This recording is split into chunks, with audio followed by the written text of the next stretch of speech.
Hello guys, welcome back to yet another amazing episode. In today's video guys, I want us to get to look into an amazing car, and this is a car which has been in our Kenyan roads for a very long time. We are talking about a car which has been running for more than 2 decades, and this is a car which still exists up to today. So these are cars which have really outperformed so many cars, especially the latest models, in terms of the delivery, in terms of maintenance cost, and of course the potential to last even longer into the future. And the car that we'll be looking into is the Toyota, the Corolla, the E100. So remember, we do have a series of these Toyota Corollas. We had the Toyota Corolla, the 90, the 91. We had the E100, and we had the 110. So we have already looked into the E90, and we have already looked into the E110. So in today's video, we'll be looking at the E100. So we'll be looking into things like fuel consumption, maintenance cost, how much you need to part with yourself in order for you to purchase a unit for your own. We'll also be looking into things like what it takes to have this car running in proper condition. So stick around for this conversation. I'll be your host. My name is Willie, and of course, if it's your first time coming across my videos and you haven't considered hitting the subscribe button, which is just below here, go ahead and you do so that each and every time I get to bring you an episode like this one, you can always be notified. And of course, we get to grow this community. We also do appreciate hearing your thoughts. You can get to do so by commenting below this video, and we really appreciate. So for now, just allow the intro to roll, and I'm going to see you on the other side.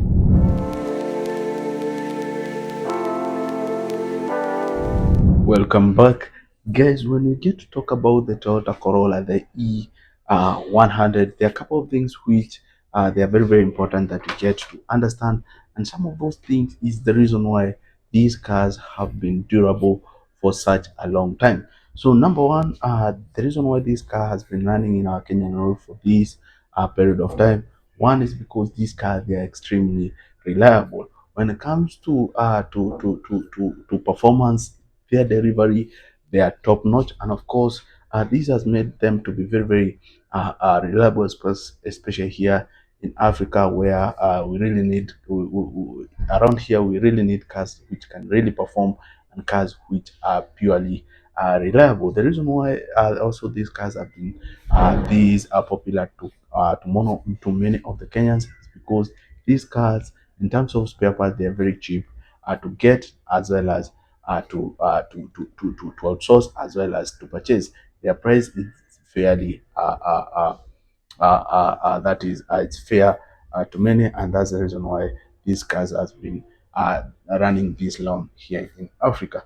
So the other thing, of course, is because for their long period of which they have been running here in Africa, these cars, the mechanics have really become well conversant with these cars. So when it comes to things like repair, they're very easy, and of course, so many people can get to do them the right way, and of course, that also makes the car to be, of course, to be popular. So the other reason why, of course, the Toyota, the Corolla, the E100 have become very popular in Africa is the fact that they are fuel efficient. They really consume very little fuel to cover long distances, as well as they have a very well efficient system which gets to improve when it comes to fuel economy. Of course, the last reason is because these are cars which are not in complicated.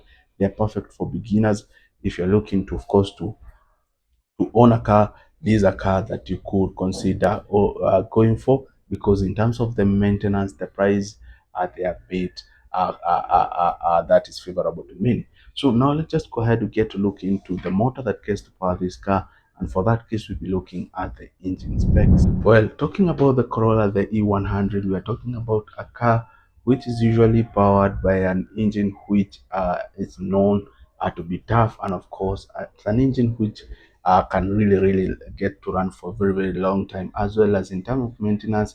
It's an engine which that is not that demanding because it's easy to repair, as well as the spare parts, they're easy to also. So with the Toyota Corolla, the E100, they came with a variety of engine. There are those ones which came with the 1.3, There are those ones which came with the 1.5 liter engine, and of course we do have the 1.6 liter petrol engine. But the most popular one, it was the 1.5, which came with an engine known as the 5A 5. That is the 5A engine, which gets to be very easy to maintain. So there are a couple of aspects that they are worthwhile knowing about this engine. We'll be starting by realizing this engine comes with a technology called the double overhead camshaft. It do comes with two camshaft, which they are very important when it comes to how the air gets to flow into the engine and out of the engine. So with the double overhead camshaft, remember we are talking about whereby one of the camshaft is meant to push in fresh air into the engine, and the other one is to push the exhaust gas.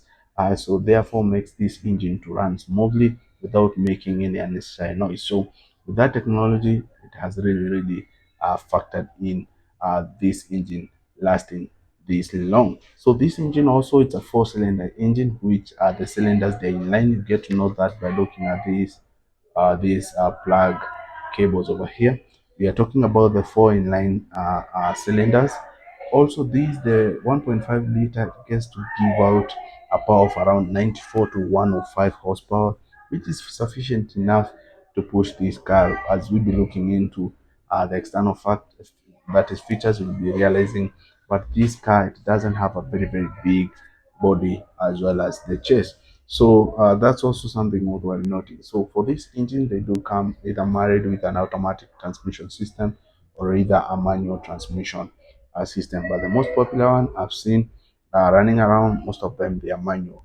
And of course, that also gets to determine the age group of people who gets to drive this car, because most of the young generation, they're not well conversant when it comes to manual. So mostly you'll be seeing these cars with being owned by the millennials. So also for the case of the engine, it's made from its engine block is made from iron cast, also explaining the reason why they are long lasting, as well as the head part around this region is made from aluminium, which is also efficient when it comes to heat emission, making the engine cool uh, very easily. So those are some of the things worthwhile knowing.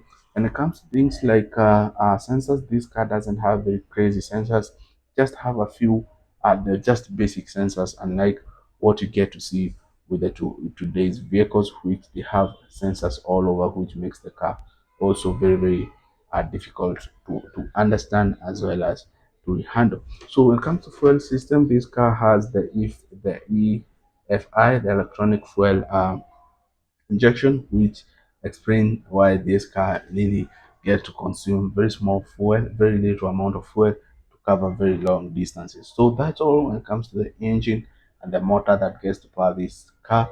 Now let's just go ahead to get to see what you get to see looking from the outside. Well, with this car, I won't lie.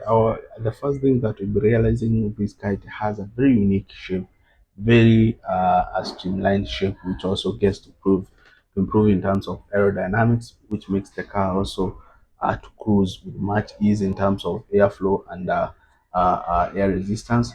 So with such body shape, the car also gets to run smoothly. Also, this car do comes with a couple of features worthwhile knowing. One of which is that most of them they do come with either the 13 or the 14-inch wheels, either alloy. Like for this one, you can see these has the alloy rims, but there are those ones which comes with just the metal wheels, but majority of them they do come with the alloy wheels. Looking at the chase of this car is a bit long. We're talking about things like we have the hood extension as well as the boot extension, which makes the car to be a bit long, which is very important when it comes to stability and the center of gravity, especially when the car is cruising at its top speed. Looking at the front here, we have basic headlights. Some of them they do come in terms of the headlights, they do vary depending with the unit that you get, but the standard from the manufacturer is that they do come with just basic bulbs, which are very efficient when it comes to cruising at night, whereby the driver gets to get good visibility. Some units do comes with fog lights. You'll be seeing some units do come with fog lights around here, but it's not a standard feature. that you get to see every unit get to come with from the manufacturer. So that's also something worldwide. For the windows, they were electric powered. The side mirror, the same case, but there are those ones which came with just the manual system to just raise or lower that is the window. So that will really get to matter with the unit that you get in particular. So moving forward, guys, you can see this car do comes with these extended turning signals, one which are combined with the main headlights, while we have those ones which are below here, which gets to do a very good job when it comes to signaling when the driver wants to change the direction. So looking at the back, we have this long extended rear lights. Of course, we have those lights which are attached to the boot. We also have, of course, the Toyota logo, which gets to give the brand identity to the car. We have this huge, the name Toyota, of course, to show you that the car is from Toyota. So from looking from the outside, there's nothing much to talk about this car. Of course, it has good ground clearance, which enables the car, of course, to cruise to places which they are not a tarmac outside the city. So let's just go ahead to get to look at the interior feature. Well, considering this car, they have been in production from 1980s to 1990s. That is all the way to 2000. You won't be expecting some extreme these features in these cars. We have just basic infotainment system. This one is an aftermarket modification, which that's a radio which was installed over there. For the case of the seats, they come with cloth upholstery or basic cloth fabric, which gets to give the car some very good finishing look, also to give the interior some good feel when you're in there. So as I said, majority of them they come with a manual transmission system, which is very appropriate considering that the engine is very powerful. So it also gets to give the drivers that engaging ability when you're cruising. Talking about the climate control, we have basic buttons here to change the climate. We're also talking about things like the infotainment system, the radio. Looking at the driver's side over here, we have the speedometer, the temperature gauge. We're talking about the RPM. They are all the analog, but they get the job done. That's the most important thing.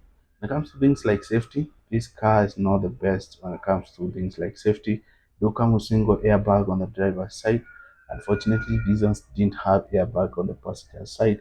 So those are things that you get to see most of the improvement in the E110. So basically, this is just the predecessor of the E110. So most of the features you'll be seeing in 110, they're just borrowed from the E100. So that's all when it comes to the E100. Let me know if you have owned one, you have experienced one, what you have thought. And of course, I would really appreciate you by hitting the subscribe button, turn on the notification bell. Of course, I do look forward to seeing you in our next one. Peace, guys.